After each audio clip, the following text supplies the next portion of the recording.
이 시간에 오늘 우리에게 주신 하나님의 말씀을 함께 나누겠습니다. 오늘 함께 나눌 하나님의 말씀은 다니엘서 6장 10절의 말씀인데요. 우리 함께 한 목소리를 읽도록 하겠습니다. 다니엘이 이 조서에 왕의 도장이 찍힌 것을 알고도 자기 집에 돌아가서는 윗방에 올라가 예루살렘으로 향한 창문을 열고 전에 하던 대로 하루 3번씩 무릎을 꿇고 기도하며 그의 하나님께 감사하였더라. 아멘. 오늘 주실 말씀을 기대하면서 잠시 기도드리겠습니다. 전능하신 아버지 하나님, 말씀하여 주시옵소서. 우리의 마음 문을 열고 하나님의 말씀을 마음밭에 뿌리고 우리의 삶이 변하기를 원합니다. 성령 충만함으로 인도하여 주시고 사람의 생각은 가려주시고 오직 주님의 말씀만이 뿌려질 수 있도록 인도하여 주시옵소서. 이 시간을 온전히 주님께 의지합니다. 예수님의 이름으로 기도드렸사옵나이다.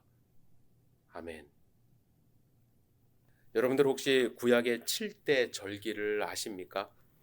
구약에 나오는 이 성경에 나오는 이스라엘의 달력은 좀 우리의 달력과도 다르고 그 당시에 있었던 민간 달력하고도 좀 다릅니다. 이스라엘의 이 절기의 기준은 6월절로 시작한다고 보시면 돼요. 6월절은 당시의 민간력으로 7월 14일입니다. 태양력으로는 지금의 이제 3, 4월 경인데요. 이스라엘이 출애굽을 하면서 민족으로 새롭게 이제 출발을 했기 때문에 출애굽한 달을 첫째 달로 이제 기억을 해요. 그래서 그것이 이제 기준이 됩니다. 6월절은 여러분들 어떤 절기인가요? 종살이 하던 애굽에서 해방된 것을 기억하고 하나님께 감사드리는 절기입니다. 그런데 여러분, 이제 7월 14일에 있었던 이 절기는 6월절만 있었던 것이 아니라 다른 한 절기와 쌍을 이룹니다.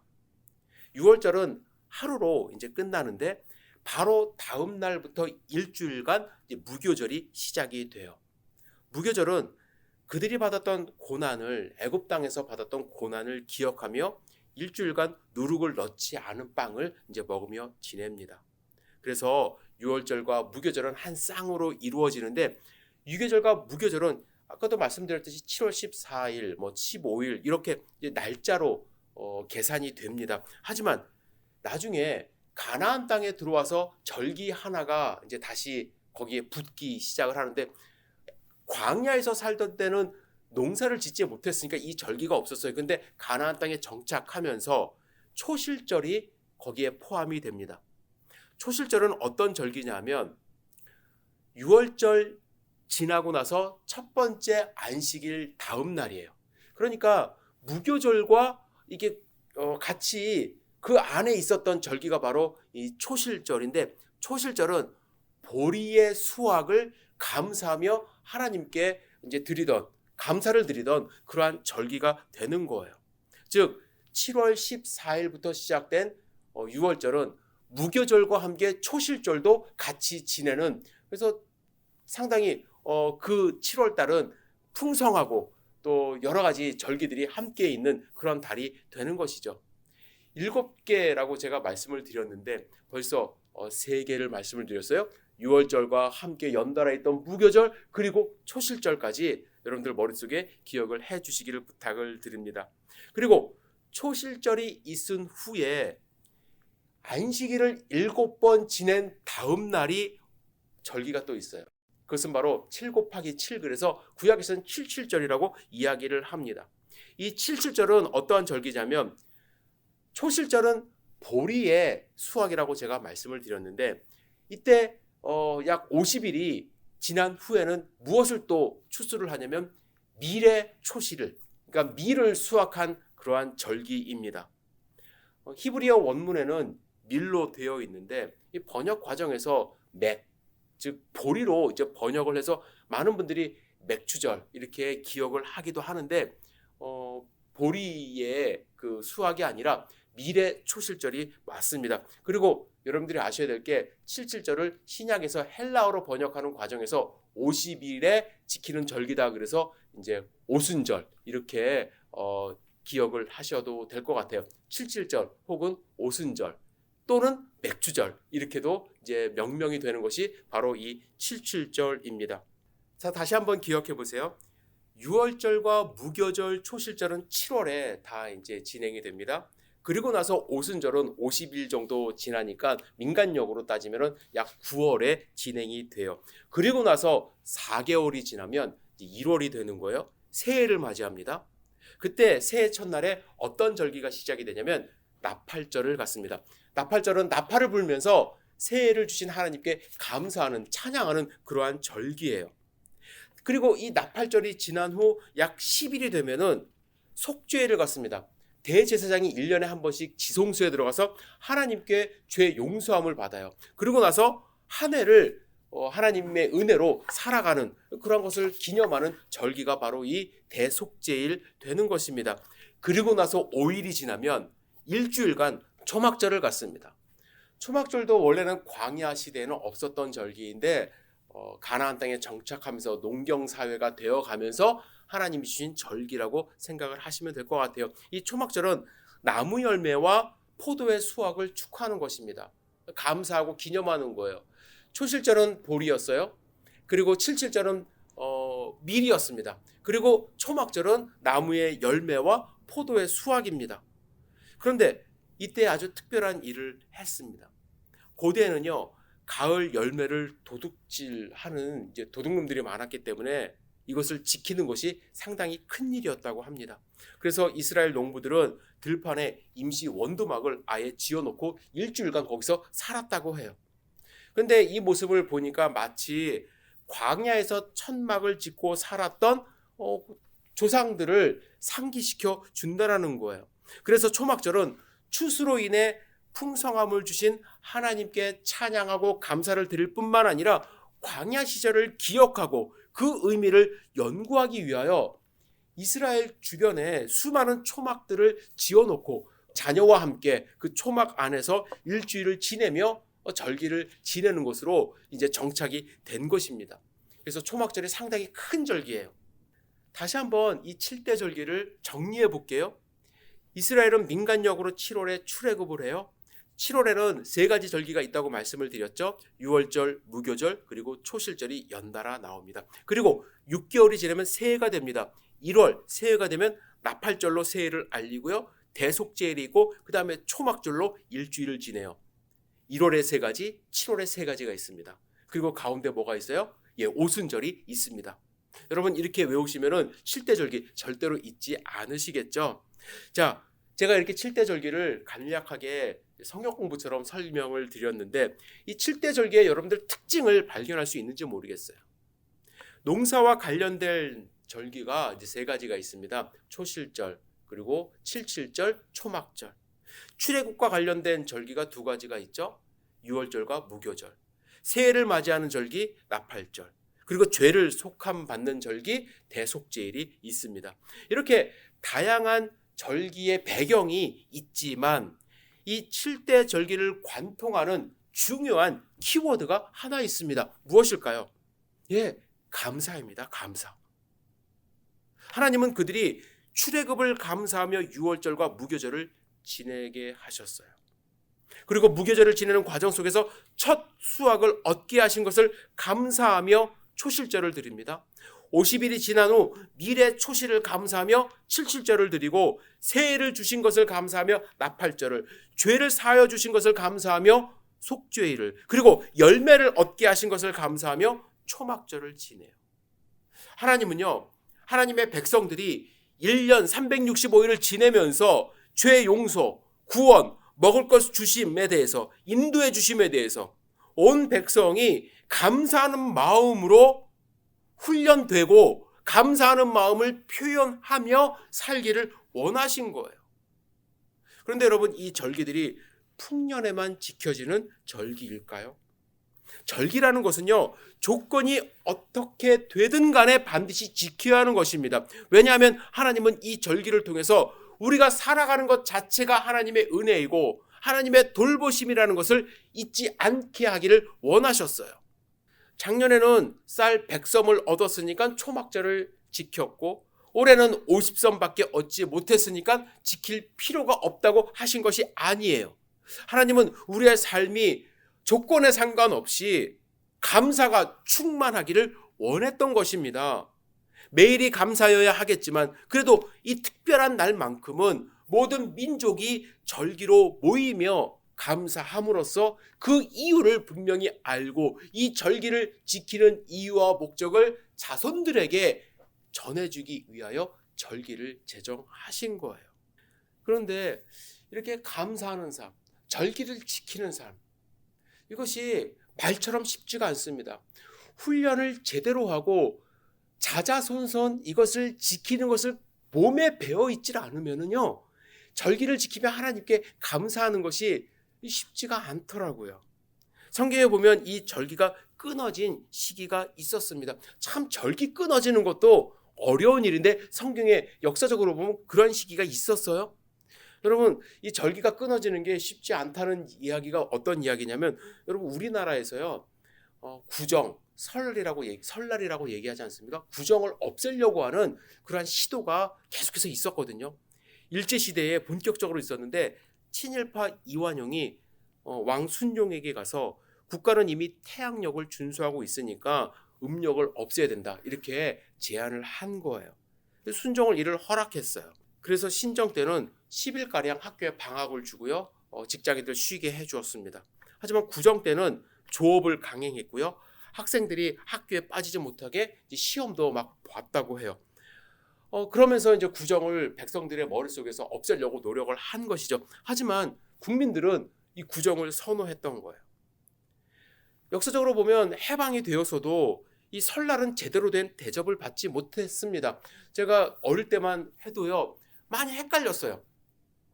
많은 사람들이 구정에 세배를 해야 될지 신정에 세배를 해야 될지, 어느 날은 두 번 다 세배를 할 때도 있었고요.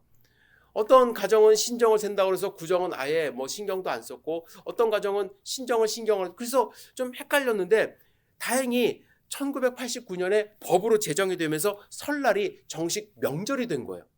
1989년에 와서야 명절로 이제 대접을 받기 시작한 것입니다. 대접한 거예요. 제가 왜 이런 말씀을 드리냐면요, 전통적으로 지켜온 이 절기 쉽게 사라지지 않는다라는 거예요.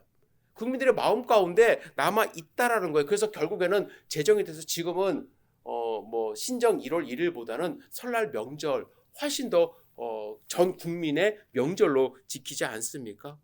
그런데 참 신기한 게, 수백 년 동안 지켜온 6월절이 성경에서 이스라엘 역사 가운데 사라진 흔적이 있다라는 거예요. 요시야라는 사람이 왕이 되었습니다. 그는 하나님을 두려워하고 하나님을 섬기는 왕이었어요. 왕이 되어 보니까 하나님을 제대로 섬기지 못하는 거예요. 그래서 제일 먼저 한 일이 성전을 수리하는 것입니다.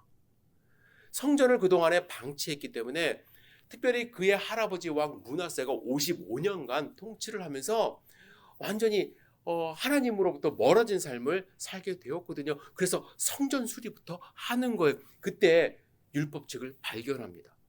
율법책이 그동안 읽혀지지 않았다라는 거예요. 한 곳에 방치가 되었던 것입니다. 수리하면서 발견된 율법책을 서기관에 읽어보라 하니까 그동안에 자신들이 지키지 못했던 절기들이 기록이 되어 있는 거예요. 특별히 6월절에 대한 하나님의 말씀이 있는데, 그동안에 할아버지가 55년 동안 지키지 않은 6월절이 있었다라는 것입니다. 나라의 절기가 끊어진 상태로 있었던 거예요. 그래서 요시야 왕이 6월절을 회복합니다. 그들은 하나님을 그동안 멀리했을 뿐만 아니라 백성들이 절기를 지키지 못하게 인도했던 것이죠. 그래서 므낫세 왕은 유다 왕들 가운데 가장 악한 왕으로 기록이 되어 있습니다. 제가 드리고 싶은 말씀이 뭐냐면, 감사의 절기를 제대로 지키지 않으면, 여러분 때에서 감사가 끊어지면 그 감사는 다음 때로 이어지지 않을 수 있다는 거예요. 절기를 지키는 훈련이 끊어지면, 훈련을 하지 않으면 감사는 사라질 수 있다는 것입니다.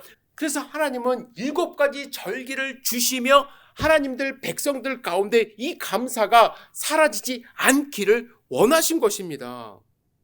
그렇다면 여러분, 우리가 어떻게 감사의 삶을, 감사가 풍성한 삶을 살 수 있을까? 제가 설교를 준비하다가 감사 나눔 신문이라는 것이 있다는 것을 알게 되었습니다. 감사 나눔 신문의 창간인인 김용환 장로님이신데 대표는 이렇게 이야기를 해요. 감사의 반대말은 무엇일까요? 당연하다입니다. 늘 당연히 여기는 것 말이죠. 공기가 당연하다 여기고 물이 당연하다 여기고 햇볕이 당연하다 여기지만 곰곰이 생각해 보면 이것들이야말로 가장 소중한 것들 아닙니까? 이런 것들을 허락하신 하나님께 감사해야 합니다. 감사란 이런 당연한 것들이 특별한 것으로 여겨질 때 비로소 나타나는 것입니다. 가령 가족을 예로 들 수 있을 것 같습니다. 우리는 가족이 항상 내 곁에 있을 거라 여기지만 가족이 더 이상 곁에 없게 되면 비로소 가족의 소중함을 깨닫습니다.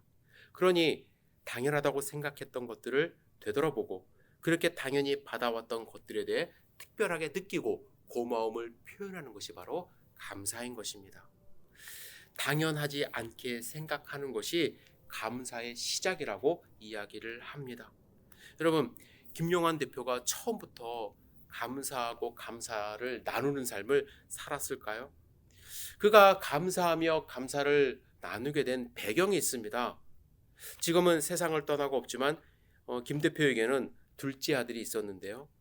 소아마비로 태어나 13년 6개월을 살다가 하늘로 간 이삭입니다. 이삭이 태어났을 때 병원에서는 이 아이가 6개월밖에 살 수 없다라고 진단을 내렸습니다. 뇌세포가 상당히 죽어 있었기 때문에 제대로 성장할 수 없었기 때문이죠. 김 대표의 아내가 의사였어요. 그래서 좋은 병원이란 병원은 다 다녀봤지만 대답은 한결같이 단명한다는 대답이었습니다. 이삭이는 제대로 보고 들을 수가 없었습니다. 자라면서 걷지도 못했고 계속 누워있거나 등에 엎이거나 안겨 있어야만 했습니다. 여러분, 자녀가 아프면 얼마나 힘든지 아시죠? 온 가족이 인고의 세월을 보내야 했지만 특별히 김 대표의 어머니 손복화 권사님은 주로 이삭이를 등에 업고 돌보면서 마치 무거운 십자가를 짊어진 삶을 사는 것 같았다고 이야기를 합니다. 그런데 그때부터 정말로 어렵고 힘들 때부터 그 가정에 기적이 시작이 되었다고 합니다. 김 대표의 가족이 입으로 하는 감사가 시작이 된 거예요. 모두가 힘들다 보니까 그 고통을 잊기 위해서 불평하는 대신에 감사합니다. 감사합니다. 감사합니다를 의도적으로 고백을 했다는 것이죠. 감사를 외치다가 어떤 때는 주기도문을 외우고 사도신경을 외우고 찬양을 하면서 이 가족은 그 캄캄한 동굴의 시련을 헤쳐나갔는데 6개월밖에 살지 못한다는 그 이삭이가 13년 6개월 동안 살면서 그 가족에게 너무나도 풍성한 감사를 안겨주었다고 합니다. 사실 인간적인 눈으로 봤을 때는 고통의 시간이었죠. 그런데 놀라운 것은 그 시련의 시간 동안, 고통의 시간 동안 가족 모두의 마음이 바뀌었다는 것입니다. 특히 이삭이 때문에 힘들고 어려웠던 그 어머님의 마음이 너무 많이 바뀌었대요. 자신의 힘으로는 어떻게 할 수 없는 무기력함 앞에서 어머니는 역으로 감사를 선택한 것입니다. 그리고 감사로 고난을 극복한 것이에요. 김 대표님과 아내도 마찬가지였습니다. 이 기간 동안 김 대표는 감사에 대해서 공부를 계속했어요. 신경정신과 의사였던 아내의 추천으로 긍정심리학과 관련된 많은 책을 탐독했습니다. 그리고 범사에 감사하라. 이는 그리스도 예수 안에서 너희를 향하신 하나님의 뜻이니라. 이 성경 말씀에서 감사의 참된 의미를 깨달았다고 합니다. 그리고 감사를 나누고 싶어서 감사가 풍성한 사회가 되기를 간절히 바라며 감사 나눔 신문을 창간했다고 합니다. 여러분, 그가 감사하고 그리고 감사를 나누는 삶을 살 수 있게 된 배경이 무엇입니까? 훈련을 했기 때문에 그래요. 훈련. 여러분, 감사는 저절로 되지 않습니다. 우리의 본성은 무엇이냐면 감사가 아니라 당연이에요. 당연. 하지만 하나님은 이 절기를 통해서 우리가 받아야 될 걸 당연하게 받은 것이 아니라 보리를 거둘 때, 밀을 거둘 때, 열매를 저장하면서 용서함 받으며 출애굽을 기억하고 애굽에서 종살이 하던 그 시기를 떠올리면서 당연한 것이 아니라 하나님의 은혜임을 감사하기를 원하셨던 것입니다. 여러분, 우리 감사의 훈련에 동참하셔야 돼요. 그런데 감사는 저절로 되지 않는다고 말씀을 드렸잖아요. 감사를 훈련하는 방법이 있어요. 두 가지 말씀드리겠습니다. 첫 번째, 확실한 비전과 목표를 가지셔야 돼요. 그래야 감사가 훈련이 되어지는 거예요. 여러분, 기쁠 때 감사하는 것 누구나 다 합니다.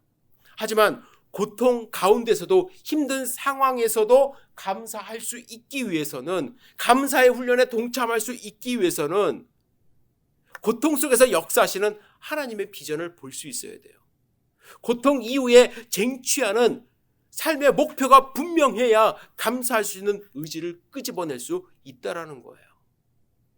여러분, 우리나라 사람들이 입에 달고 사는 말이 있죠. 죽겠네. 아이고 죽겠네.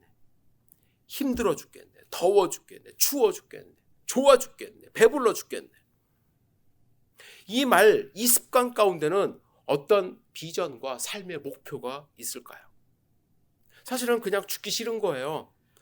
죽기 싫은 이야기를 죽겠다라는 반어법적 이야기로 하는 것이죠. 하지만 생각해 보세요. 이건 상당히 수동적이고요. 무기력한 말이에요. 하지만 삶의 목표가 생긴다면 말이 바뀌게 되는 것이죠. 죽겠네가 아니라 다른 말로 그 상황을 표현하고 극복할 것이에요. 에디슨은 수많은 실패를 했다고 알려지죠. 하지만 그는 이렇게 이야기합니다. 나는 그때 실패한 것이 아니다. 효과 없는 1만 개의 방법을 발견한 것뿐이다. 목표가 있으니까 말이 달라지는 거예요. 다니엘은 성경에 보면요. 아이고 죽겠네. 이제 기도도 못하겠네. 하나님께 절하지도 못하겠네. 감사도 못하겠네. 신하들은 왜 나를 못 잡아먹어서 안달인지 모르겠네. 라고 할 수도 있었지만 평소에 하던 대로 조용히 창을 열고 기도하며 하나님께 감사했어요. 왜요? 비전과 목표가 분명히 있었기 때문에 하나님께 영광 돌리는 삶, 승리하는 삶에 대한 확고한 확신이 있었기 때문이죠. 감사를 멈출 수가 없었던 거예요. 하나님이 하실 것을 알기 때문에. 그리고 감사 훈련을 할 때 여러분들이 아셔야 될 것은 무엇이냐면 난이도가 있다라는 것을 알아야 훈련을 잘 소화할 수가 있어요. 난이도가 있다라는 것을 알아야, 사람마다 난이도가 다르다라는 것을 아셔야 돼요. 똑같은 문제를 하나님이 주시지 않아요. 그죠? 사람마다 각자의 삶을 통해서 하나님이 원하시는 모습이 다르기 때문에 어떤 분에게는 조금 어려운 문제가 갈 수도 있다는 것을 아셔야 돼요. 상대적으로 비교하면서 나는 왜 힘든 것 같지? 저 사람보다 더 힘든 것 같지? 라고 감사가 안 나와요. 하지만 하나님이 원하시는 삶의 모습이 조금씩 다르다는 것을 인정하고 나의 삶 가운데 감사를 원하신다는 것을 깨닫는다면은 힘들어도 극복할 수 있고 그 상황 속에서 감사의 말이 나온다라는 거죠. 여러분, 하나님은 감당할 수 있는 시험만 허락하신다고 말씀하셨어요. 하나님이 악한 것을 우리에게 주시진 않아요. 하나님이 원하시는 것은 이 악한 세상 가운데 우리가 힘들고 어렵지만 그 과정 가운데서도 하나님 손을 붙들고 하나님께 감사하는 삶을 사는 그 모습을 보기를 원하신다라는 거예요. 여러분, 난이도가 높을수록 힘들수록 하나님은 우리를 더 신뢰한다는 것을 알고 감사하며 그 고통을 통과할 수 있어야만 합니다. 여러분, 지금 혹시 고통 가운데 계세요? 감사가 잘 나오질 않습니까? 감사는 무슨 감사, 오늘 아침에도 아유 죽겠네, 힘들어 죽겠네 라는 말만 했는데, 여러분 한번 생각을 바꿔보세요. 왜 하나님이 그 고통을 허락하셨는지. 하나님은 여러분들을 통해서 감사의 찬양 듣기를 원하세요. 힘들고 어렵다 할지라도 그 상황 속에서 감사의 말이 우리 입에서 나올 때에 악한 마귀는 지게 되어 있는 거예요. 그리고 하나님이 영광 받으십니다. 그리고 분명히 선한 것으로 하나님이 갚아주심을 믿고 의지하시기를 주님의 이름으로 축복합니다. 찬송가 429장에 보시면 세상 모든 풍파 너를 흔들어 라는 찬송이 있습니다. 그 후렴 부분은 여러분들 아실 텐데 받은 복을 세워보아라. 받은 복을 내가 알리라. 받은 복을 세워보아라. 주의 크신 복을 내가 알리라. 이렇게 되어 있습니다. 이 찬송을 작사하신 분은 존슨 오트먼이라는 분이에요. 뉴저지 작은 도시 매드퍼드에서 태어나고 자란 그는 19세에 주님을 영접합니다. 구원자로 영접했어요. 이후에 목회자가 되었습니다. 그리고 여러 지역을 돌아다니며 복음을 전합니다. 하지만 얼마 지나지 않아서 청중들 앞에서 자기가 말하는 재주가 없다라는 것을 깨달았어요. 설교만 시작하면 심장이 쿵쾅거려요. 머릿속이 하얘져요. 입속이 타들어가요. 덜덜 떨고 있는 그를 바라보는 청중들도 고난 속에 빠집니다. 고통이었어요. 교인들은 그의 설교를 듣다가 지루해서 잠들기 일쑤입니다. 그는 깨달았어요. 무대 공포증이 있다는 것을 깨달았어요. 그래서 36살 때 설교를 그만둡니다. 그러면서 자신의 재능을 찾기 시작했어요. 여러분, 그래도 10년 이상 설교를 해온 사람이 설교를 그만두고 다른 재능 찾는다는 거 참 고통스러운 일입니다. 쉽지 않아요. 그렇죠? 하지만 기도하며 하나님께 매달린 결과 하나님이 주신 재능을 발견한 거예요. 그 재능을 통해서 옆에 있는 사람들도 기뻐하고 하나님도 기뻐한다는 것을 알게 된 건데 바로 시를 쓴다는 거예요. 글을 쓴다는 거죠. 1897년 어느 날 오트먼 목사는 지난 시간을 바라봅니다. 글을 쓰면서 지난 시간을 바라봐요. 지난 시간을 바라봤을 때 자, 목회자로서 여러 사람들 앞에서 큰 설교하고 큰 목회하고 그런 꿈을 꿨을 텐데 지금 글을 쓰고 있는 자신을 바라봤을 때 자신을 한탄할 수도 있었을 거 아닙니까? 그런데 하나님의 은혜를 깨닫습니다. 기쁨과 감사를 주체할 수 없게 됩니다. 무엇보다도 그가 하나님께 감사하는 것은 하늘의 신령한 복, 그것 깨닫게 하신 것, 너무나도 가슴 벅차게 다가온 거예요.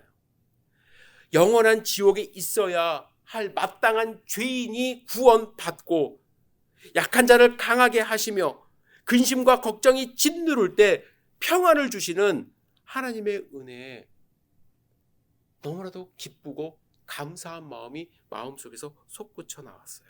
그때의 감사를 적은 것이 바로 우리가 조금 있다가 함께 찬송할 429장 찬송입니다. 찬송가 1절 가사를 직역하면 이렇습니다. 폭풍우가 거센 파도처럼 몰아칠 때 모든 것을 다 잃었다고 낙심할 때 당신이 받은 수많은 복을 하나씩 생각하며 세어보세요. 주님께서 행하신 것들이 당신을 놀라게 할 것입니다.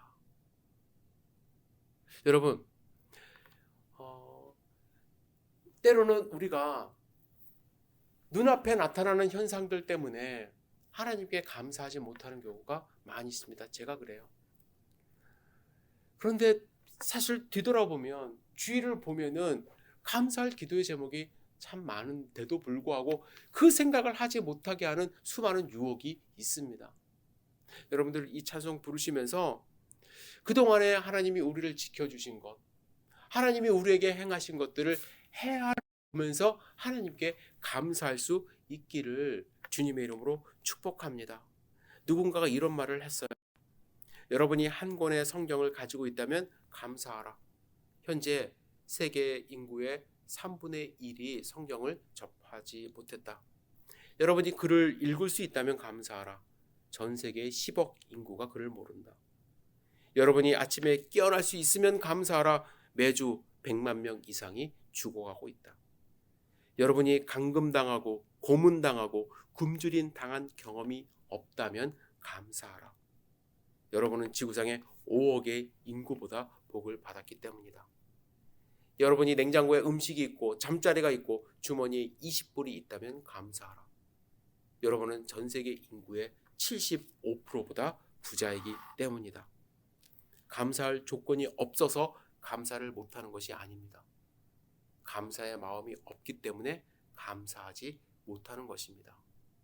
우리 함께 감사 훈련을 통해서 감사가 자라나고 감사가 풍성해지고 아이고 죽겠네 이 말이 아니라 이젠 살겠네, 얼마나 감사한가, 얼마나 살만한가, 하나님이 원하시는 말과 행동을 통해서 하나님을 기쁘시게 하는 하나님의 백성 되시기를 주님의 이름으로 축복합니다. 기도하겠습니다. 전능하신 주님, 감사하는 삶을 살 수 있도록 인도하여 주시옵소서.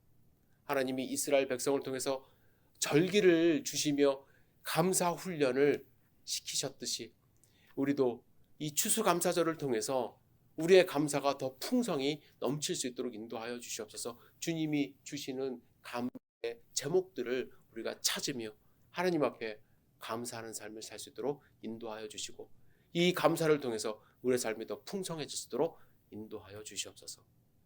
감사가 넘치는 하루하루가 될 수 있기를 주님께서 보살펴 주실 것을 믿습니다. 예수님의 이름으로 기도드렸사옵나이다. 아멘.